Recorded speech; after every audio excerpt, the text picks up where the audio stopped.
Good evening, and welcome to the Miracle of Prosperity here on the New Thought Media Network. I'm your host, Reverend Dr. Jim Webb. I'm the author of the book, The Soul of Prosperity, as well as a number of other books, including 30 P's to Prosperity, Prosperity from A to Z, Forgive Your Way to Prosperity, and create your self-manifesting vision board. It's always a pleasure to be here. For each Sunday night, we explore an aspect of prosperity. We may explore financial prosperity. We may explore logistical prosperity, where your life works more easily and effortlessly. We might explore relationship prosperity, where your outer relationships in your world are outer reflections of an inner self-acceptance and an inner harmony that you cultivate, because your outer world must eventually be a reflection of your inner world.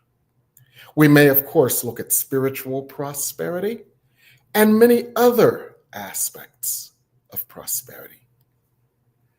And we look at prosperity from two differing perspectives. We look at ways to eliminate the blockages to the prosperity that already exists so that we can allow it. Or we look at ways to enhance our ability to attract and accept prosperity through specific techniques and spiritual practices. So each night, it's a different topic, and each night, it's a different treat. Tonight, we've got a very special treat for you. Tonight, we are going to discuss mastering your way to prosperity. Mastering your way to prosperity. And so we welcome you. If you're here, just say hello in the comments. Let us know you're here, and we will look at mastering your way to prosperity. So you may ask, what do I mean when I say mastering your way to prosperity? Well, as some of you know, I work with a group of masters, spiritual masters that I channel. And these masters over the years have guided us into self-mastery. They have guided us into recognizing the part of us that is God. They have guided us into recognizing that the part of us that is God is far greater, far more powerful, and far more present than the part of us that is the ego's fears and doubts and grievances against itself. We have cultivated the light God placed in us as us, and this light is now so powerful as to effortlessly draw prosperity to us. But this is not just for those who have been studying with me over the last few years and some decades. It is for everyone. So what Spirit has been saying recently is that you are all masters. And Spirit has been saying this for two reasons. Spirit has been saying you are masters because the light that you have called for on the earth has propelled you into mastery. And so I asked Spirit, what does that mean? And the essence is that, as you know, the earth has seemed quite perilous lately. And as you also know, you and many other light bearers have been praying ardently that the light of God be so present as to help us navigate this tenuous time on the earth. Well, you know, God answers prayers. So the earth has been flooded with an unprecedented amount of light. And this light has caused the veil to disappear. And because the veil has disappeared, and because we have cultivated that light within us, these two things have converged, lifting us to a higher level, lifting us to a higher vibration, lifting us to a higher mastery. So what does this mean for manifesting? What this means for manifesting is that we can manifest more easily, more effortlessly, and more joyfully than ever before. And it can be as simple as having the sincere thought, it would be nice for so-and-so to happen, and then watching it happen. And this is available to all of us. So that's what we're going to talk about tonight. Mastering your way to prosperity, allowing the master within you to create and allow your prosperity. So our producer and friend, Reverend Michael Mangus, is going to join us in this discussion by asking some questions about this whole mastery thing. And what do you mean? What you talking about, Willis? We're all masters. Well, good evening, Reverend Jim, and good to be on the program this evening.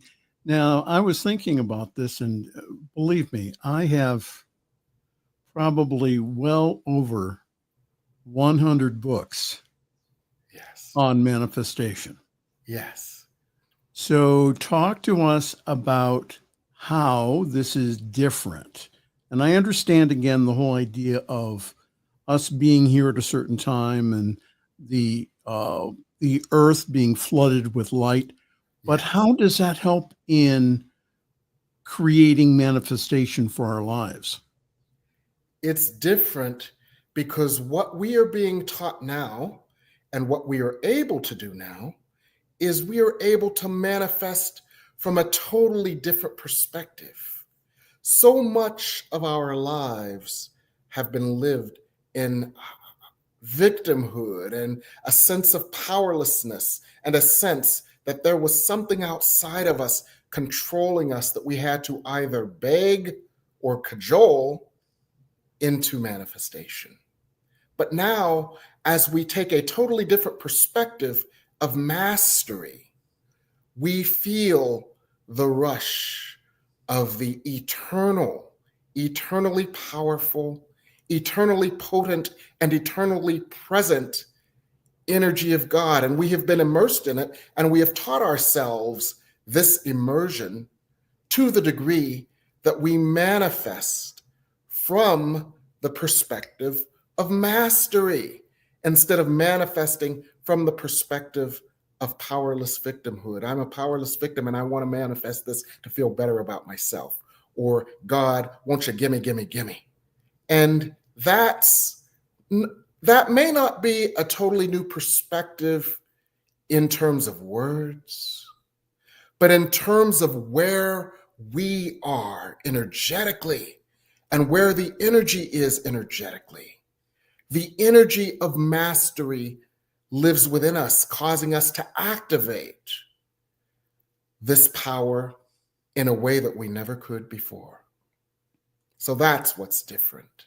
It's not being a theoretical master, it's having a living, visceral, tangible, sustainable experience of mastery and getting to that place easily and effortlessly whenever we choose and staying in that place. Because the longer we can stay in that place and the more we get in that place, the more powerful that part of us is to manifest. All right. So take us step by step. Again, many of us, we have visualized, we have done our vision boards, we have done our affirmations, we have claimed it as ours. So how, again, are there steps, or is it a general change in consciousness, or how do we get to the place of instant manifestation? It is a series of steps, many of which we already know. And so I will go over the steps that might be a little bit less conscious for all of us. One of the things that we do understand is our feelings and our thoughts that generate our feelings. So manifesting from mastery involves manifesting from the feeling of mastery. When we are in the feeling of mastery, we leave behind the feelings of self-doubt, shame, smallness, powerlessness, guilt, and unworthiness. So how do we leave behind these feelings? That's the key. Okay. We leave behind these feelings because these feelings are generated by thought. So I want to break this down. Our human ego-based thoughts and the feelings that they generate are the enemy of our mastery. We have a thought and we think it's real. So a radical approach is your thoughts are not real, your thoughts are not truth. Only truth is real, only love is real, and only love is truth. I think I heard that from the Course. Isn't that that Course in Miracles? Yeah, you heard that from A Course in Miracles. Go ahead. I'm sorry. Thoughts are not true. Thoughts are not real. Only truth is true. Only love is true, and only love is real. So what are some of the thoughts we have? Let's do it any generic, right? The first thought is, wouldn't it be nice to have this? Wouldn't it be nice to do this? Wouldn't it be nice to experience this? That might be our first thought. Then our second thought, right on the heels of that, is, but what if I don't succeed? What if I get egg on my face? What if I get embarrassed again? What will other people think? And that thought contracts our energy, and thus it diminishes our power and ability to manifest. In some traditions, that's called a tail ender.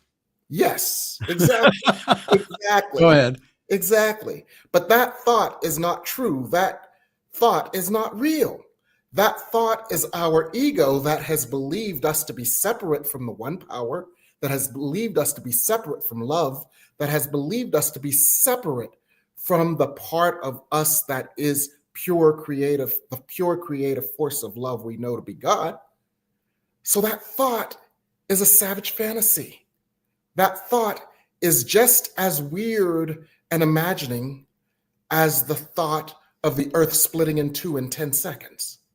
It's just as weird, just as improbable, just as impossible. Yet that thought seizes our energy. That thought contracts our energy.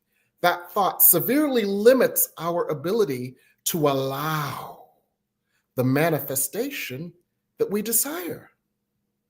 So the first step is to become aware of what A Course in Miracles calls those attack thoughts that attack our invulnerability. And when they say invulnerability, what they really mean is these attack thoughts attack the God in us that would otherwise create our joy.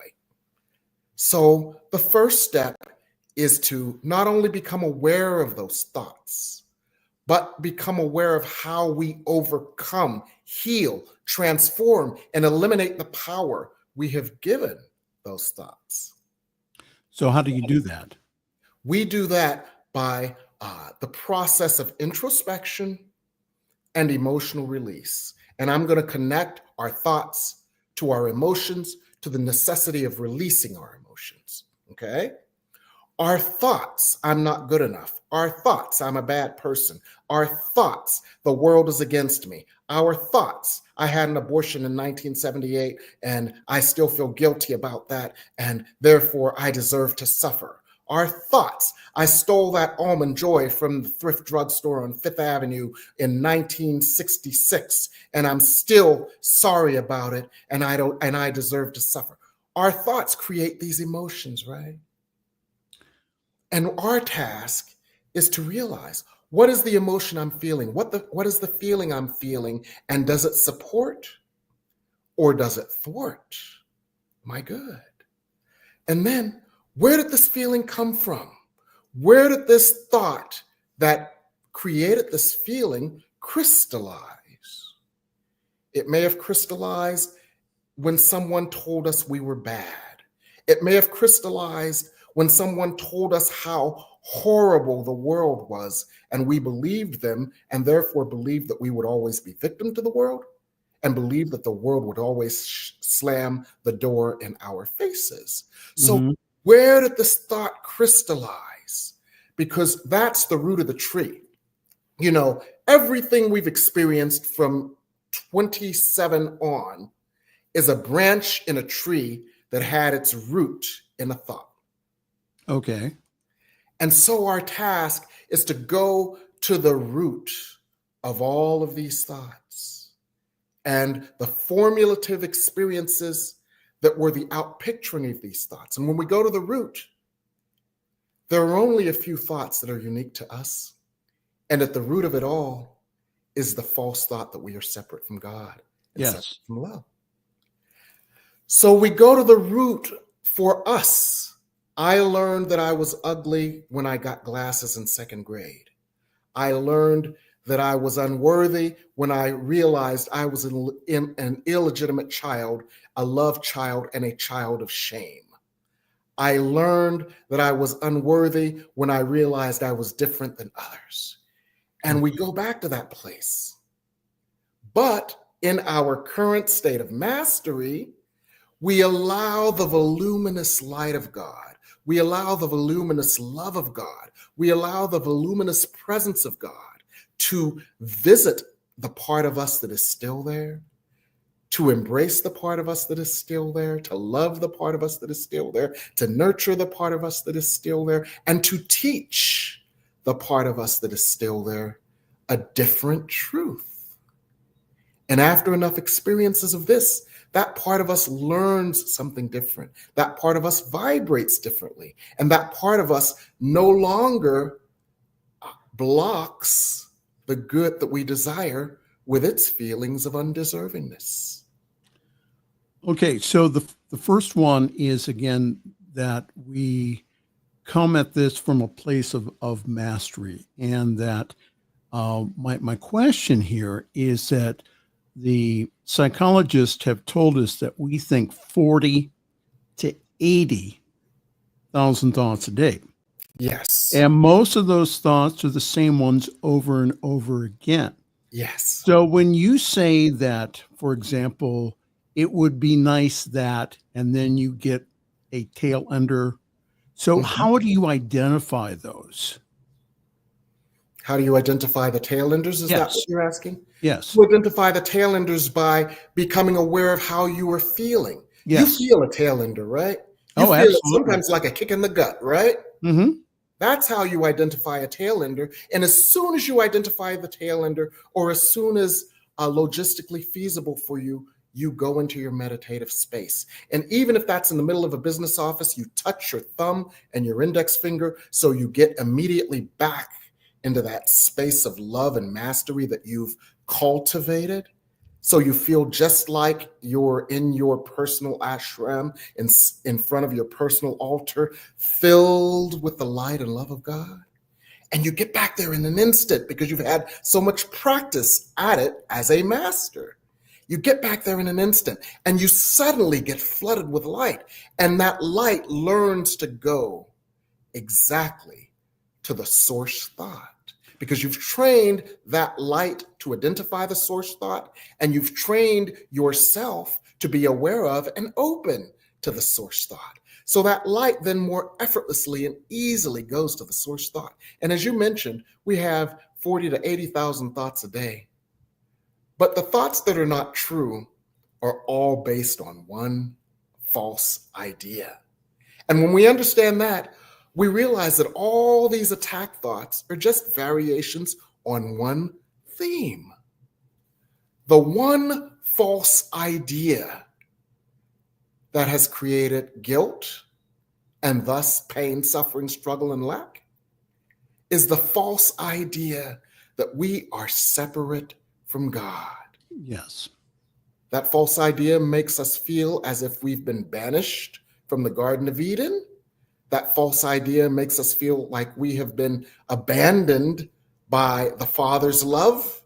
That false idea causes us to feel that we are unworthy of nurture and succor.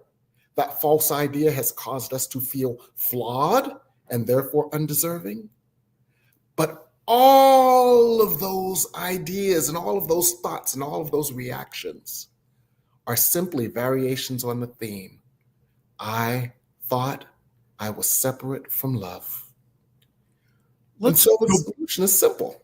Let's go back one thing. Okay, so you were talking about what you were talking about is called setting a mudra or a hand. So how do you do that? How do you go ahead? How do you set a mudra? Yes. This is just one of a million ways to set a mudra. What I do is I go into prayer and meditation a lot. Okay. Every chance I get. And what I do is I touch my thumb and my forefinger together, and that starts sending a signal to my brain. The signal that it sends to my brain is, you are in alignment with love. You are flooded with love. You are filled with love. And you are filled with such love, and there is so much love within you that the two come together and your body is irrelevant. Your body's experiences are irrelevant. Your body's miseducation is irrelevant. Your body's limitations are irrelevant because you are simply love. That is my mudra. And so when I am in that state, the limitations of the body, the limitations that I believe because of my past, feelings of undeservingness or unworthiness, they're all gone. So in that moment, which A Course in Miracles calls a holy instant, with your mudra, you can turn a holy instant into a holy constant, and you can get there in a breath. And that's part of mastery. Even if you fall out, getting back into that flow in a breath. And mastery is simply another word for multiple experiences that create and teach you something new. Okay, so we have felt our feelings. We have released it. We feel at one with the one. Okay, so what is the next step then? What is the next step is, when we feel at one with the one, we might ask some questions. The first thing we do, though, is we understand from this perspective, there are no limits. From this perspective, there are no boundaries. From this perspective, there are no constraints. So we then may ask, what is the heart's desire that I share with God? Not what is the heart's desire based on my wounded heart that would make me feel better from the perspective of my wounded ego? What is the heart's desire that is outside of me, that is that outside thing that I've been trying to control that would make me feel better? No. What is the heart's desire that I share with God and that God shares with me? Now the answer to that may be a feeling. My heart's desire is some form of happiness. My heart's desire is some form of joy. My heart's desire is some form of fulfillment. It's a feeling. Mm-hmm. So God may ideate. God ideates an idea to us. The idea may be an energy, a vibration, a feeling of love, happiness, fulfillment, joy, peace. And so then we ask, what are some of the forms that it might take in my life consistent with my soul's path and its mission? And when we ask that question, we may get 10 different things, nine of which will surprise us. Okay, so repeat that again. Okay. We connect with God. Okay. We then ask, for we know God's will for us is perfect happiness. Yes. So we ask God, what is your vision of my perfect happiness that I share with you? We then get a hit. I call it a hit. Quite often it may feel like a lightning bolt because it's a rush of electromagnetic energy that we've opened ourselves to as we've opened ourselves to the infinitely powerful and potent creative energy of God. Okay. So we get a rush, we get a hit. And then we ask, what are some of the forms that this might take consistent with my soul's purpose and my heart's desires? So we may get many times that's what happens to me. And next thing you know, I've written 20 pages in 5 minutes because spirit just flows through me that way when open. You might get 10 different visions or images of things that would cause you such joy and peace. And as you do so, not only do you get the energy for these, but you open to the energy that kind of puts you in the path of them, and you open to the resources to enable them. So the best thing to do is to feel the energy, allow the energy, be in the energy, hold the energy, and then respond by writing down what you get, vision boarding what you get, speaking what you get, acknowledging what you get, appreciating what you get, chanting what you get, imagining yourself living in the energy of what you get. Anything that you can do to contain and magnify the energy that you have received. Now, one of the things, we do a lot of different techniques of this, but one of the techniques that we do in my classes is we take that energy and we ground it in each of the Shakti. Mm-hmm. And then we just allow that energy to percolate in each of the Shakti. And one of the things that happens is that energy that we have grounded and allowed to percolate in each of our Shakti, it starts exploding almost orgasmically in all of our Shakti. And then the energy just inundates our energy field. And then we take it one step further, and the energy then fills our energy field and percolates in our energy field so fully that once again, it explodes almost orgasmically onto the universe.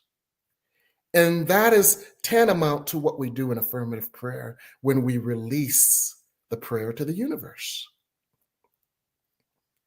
If anyone else has any questions about this, please put them in the chat. We would love to, I would love to have Jim answer them this evening. And we have a special announcement. Oh, yes. Towards the end here. And so I would get, if I was you, I would get a piece of paper and a pencil, because this announcement, again, will support you in this new realm of manifestation. So why don't we take a break, Reverend Jim? Yes. And then we'll be back. But I'd like to see some questions here. And especially if you have something that you would like to manifest in your world, go ahead and put that in the comments in a question, and we'll have Reverend Jim go ahead and give you some hints and some techniques and how to make that manifest in your world. All right. And you know what else I would like to see, Reverend Michael? Yes, go ahead. I would like to see questions of skepticism. I would love to see questions of skepticism, because we all, because of our nicks, bruises, and wounds through life, we all have a healthy amount of skepticism. And so I'd like for us to address some of that too. Oh, absolutely. Well, we're going to take a time out here. We'll be right back. This is the Miracle of Prosperity here on your New Thought Media Network, and we'll be right back. Please help us say thank you to our organizational sponsors, including the Hefferland Foundation, Affiliated New Thought Network, International New Thought Alliance, Science of Mind Archives and Library Foundation, Center for Spiritual Living Denver, Center for Spiritual Living Midtown, New Thought Philadelphia, Planned Happiness Institute, Summit Center for Spiritual Living, One Heart Retreats, Center for Spiritual Living on the Lake, Unity Kitchener, Unity Spiritual Center Ottawa, Om Center for Spiritual Living, Satya Center, Begin Within Ministries, Center for Spiritual Living North Jersey, Unity of Savannah, and the Center for Spiritual Living Seattle, as well as all of our individual donors. Thank you for being part of the New Thought Media Network. Please like, share, and subscribe. New Thought Media Network, positively inspiring.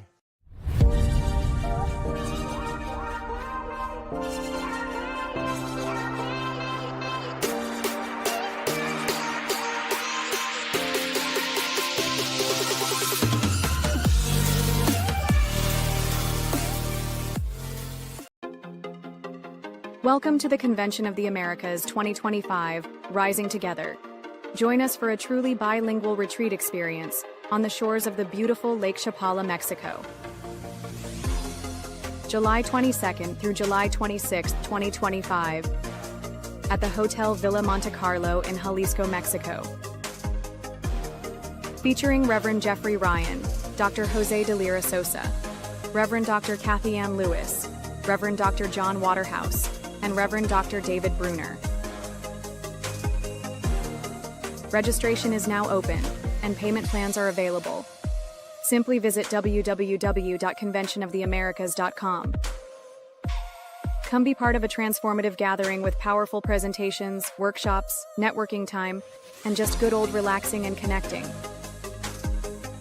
Plus, you can learn more about the science of mind and how to live this powerful philosophy in your life. Transform your life at Convention of the Americas 2025, Rising Together.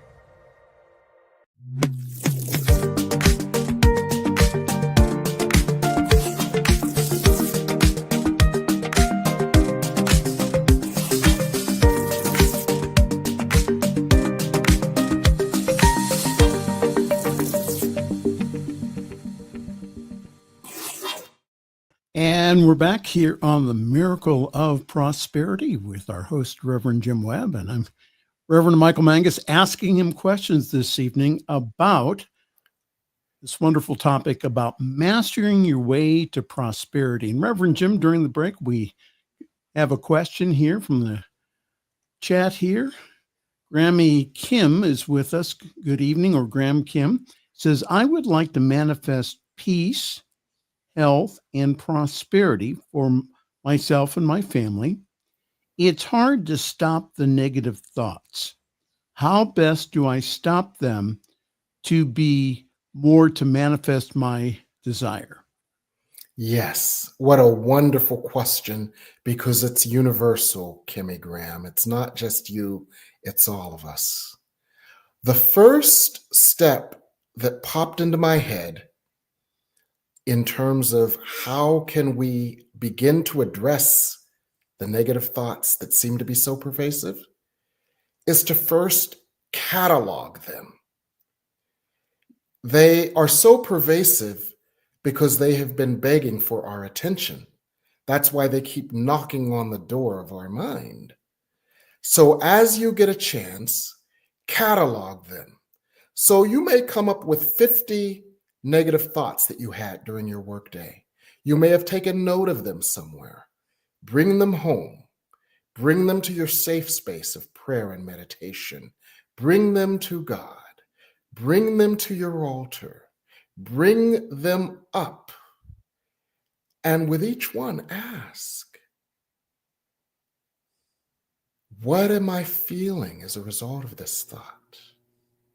And does this feeling help or thwart my prosperity? Now, they will all thwart your prosperity, but by asking that question, you begin to recognize how much power you have given these thoughts and the feelings that they have triggered. And then you can realize these thoughts are not true. These thoughts are not real. I am not a bad person. I am the holy beloved of God. I am not a powerless person. The infinite power of God flows to me and through me. But that still is intellectual.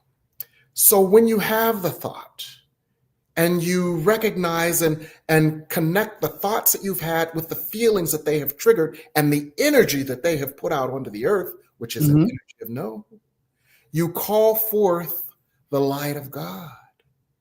God, I let you into this place where this thought has festered and created feelings and an experience of pain, suffering, struggle, and lack. God, I let you into this place that you would heal the energy and the feelings this thought has generated.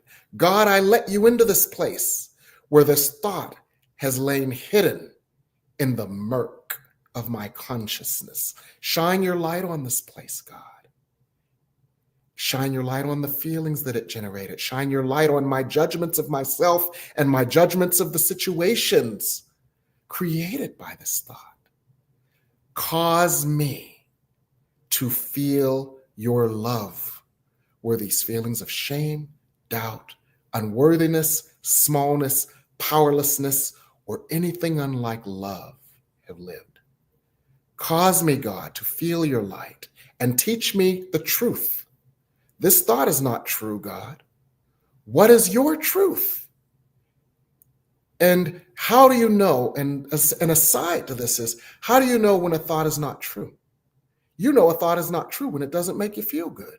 Yes. You know a thought is not true when it makes you feel small instead of large, right? Absolutely.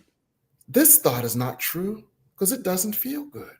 What is the truth that would elevate me, God, to where you want me to be? So you can have a dialogue with God. And you know what happens when you have a dialogue with God? God is like a bratty child. God talks back.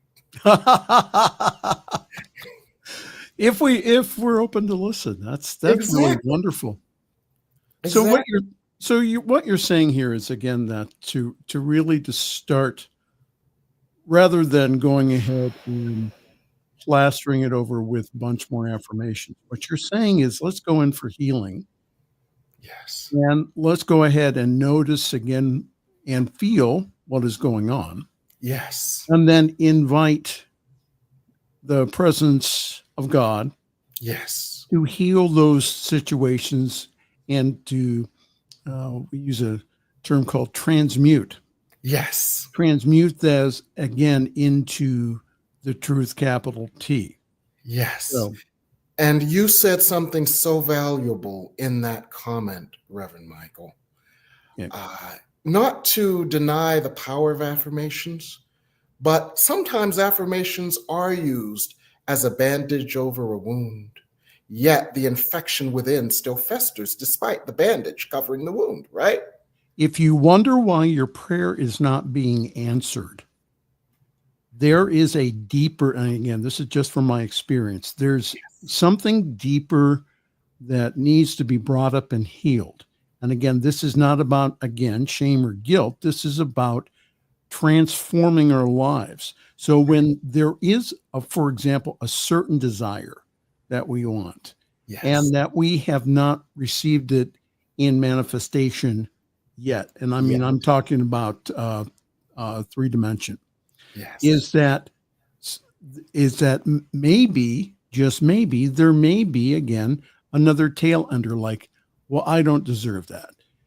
This is hard. Money is hard to get, and all those other tail enders that happen. So what I'm hearing you say is to pay attention to them, again, not to fester them, but to, again, to allow the light of God into that area so that that can be transformed into the truth. Yes, the light of God is the antiseptic. The light of God is the antibiotic. The light of God is the healing agent that heals the wound at cause. We are getting all kinds of questions here. Good evening, Reverend Jane Batt. She says, how do I integrate personal mastery with being an effective citizen activist in my community and world? Go ahead, Reverend Jim. Yes, we often think that our spiritual world and all that we experience in our spiritual world and that which we see in the secular world, which seems to be so diametrically opposed to our spiritual world, we often think that they are mutually exclusive. But they are one. And what do I mean by that? The simplest way to remember this response is the song, "Let there be peace on earth and let it begin with me." Mm-hmm. So our spiritual mastery continues to take us to a place of peace. Our spiritual mastery continues to take us to that place of power. Our spiritual mastery continues to take us to that place of infinite emotional control. And I don't mean emotional control like Spock on Star Trek. I mean control where we recognize our emotions, and when they come up, we know what to do with them, not denying them, but knowing what to do with them and how to transmute them in the moment. Yes. So that personal mastery takes us to a deep place where we can allow even more of the light of God to be anchored on the earth and distributed to the earth, for that is a part of why we are here. And so what do? And I'll give you an example. Some of you know there's this place called Leisure World, and I live right next to it. And some of you also know that there was a No Kings protest, and there was a No Kings protest pod in Leisure World. I could practically see it from my window. And so what did I do? I didn't go there with about what I was against. I went there after getting, you all call it getting prayed up. I went there after getting prayed up. I went there after getting filled with light. I went there as a repository for the grace and the healing of God to be applied to the national situation without judgment, without this is bad and this is good, this is evil and this is virtuous. No. I went there with the idea, you are a channel of light and a vessel for God's love. There is one problem here, that some do not perceive love. There are some victimizers who do not perceive that they are lovable, and so they victimize others in order to feel taller by making others smaller. And there are victims who do not believe that they are powerful and do not believe that they deserve equitable treatment. Mm-hmm. Those are both two sides of the same coin, a call for love. You are the channel for the love that the world is calling for. And it's not just me, Master Jim. It's the master in each and every one of us. You are the channel for love that the world yearns. Be that channel and then show up as the light, not as a fellow victim, nor as a victimizer, not as one who is hated, nor one who hates, but as the light. And that may seem esoteric, but you'd be surprised what an effect that might have on the situation around you and on the world. Let's try to get to some of these questions here real quick. Hi there, TG. And it says, similar to Graham's question, when I am experiencing demonstrations of prosperity, how do I stop worrying that the prosperity will come to an end or be counterbalanced by the opposite? Boy, is that a really good question. Oh, that's a wonderful question. That's a wonderful question. Because that too, just like Kimmy Graham's question, that is a common question.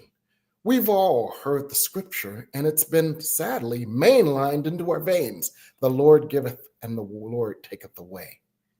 And we yearn to experience the truth that the Lord giveth and giveth and giveth and giveth and giveth and giveth.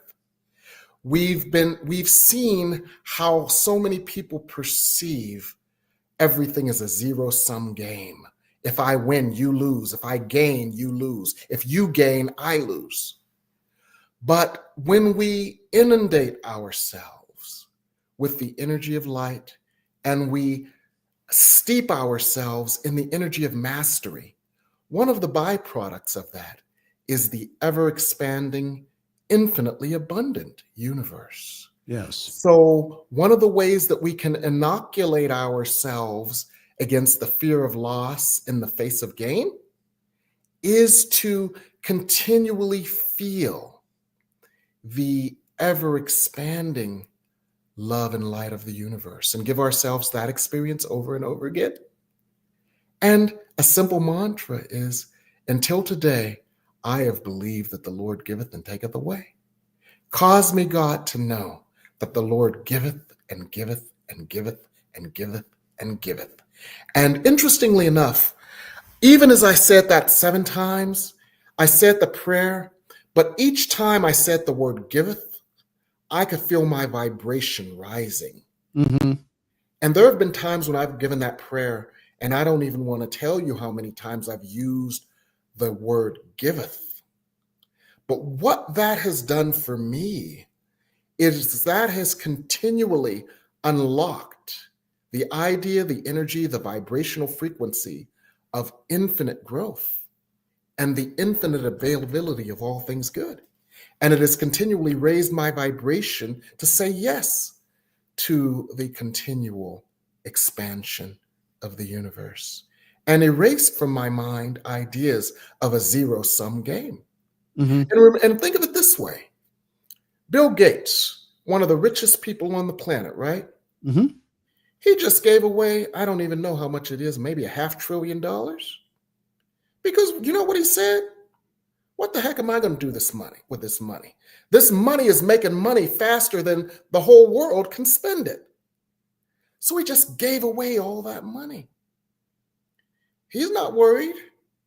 Now, the point of that is when you place ideas like this in your mind, dang, that guy just gave away $500 billion. It opens your mind to a more unlimited realm. Mm-hmm. It is a physical example of the unlimited nature of the universe. And sometimes we need to see a physical example of that in order to believe it. Sometimes we got to see it to believe it, right? And I'm sorry that we can't get to Michelle and also Jane's question, but we are all out of time. Oh, I can't believe that. Yeah, we're Oh man. Reverend Jim. So we're at that portion of the program where we have the grand announcement. So Yes. what grand announcement do you have for us this evening, Reverend Jim Webb? I have 1.5 announcements. Okay. The one announcement that I have absolutely fully is that I have received from Spirit a set of classes that begin in September. And you may ask, dude, it's July. Why are you hawking these classes in July? They're not starting till September.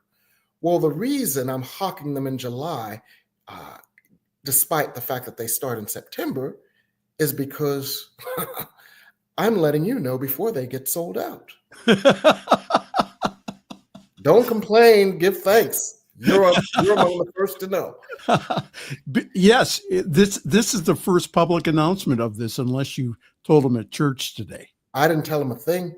Okay, so this is the first public announcement here of the brand new classes coming in September. Go ahead. Mastering Manifestation Magic.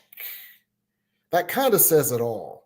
But 8 weeks on Mondays and Thursdays, where we learn to be comfortable in the energy of mastery, that energy where we are connected with the infinite source of all things, and that energy flows through us and can manifest without distortion and without diminishment. And we can experience the magic of that. So it's going to be 8 weeks of Spirit speaking to us individually and collectively, doing spiritual treatments getting us into that place of mastery, and then helping us to manifest from that place of mastery. This is a new way to manifest, much easier, much more powerful, much more potent. And we will work with this for 8 weeks on Mondays and Thursdays, beginning on September, I don't know the date, the first September after Labor Day. I think it's September 8th. September 8th. Yes, sir. Thank you. Thank you. And it'll go for 8 weeks. Now, my classes do tend to sell out. And the reason for that is I want to offer everyone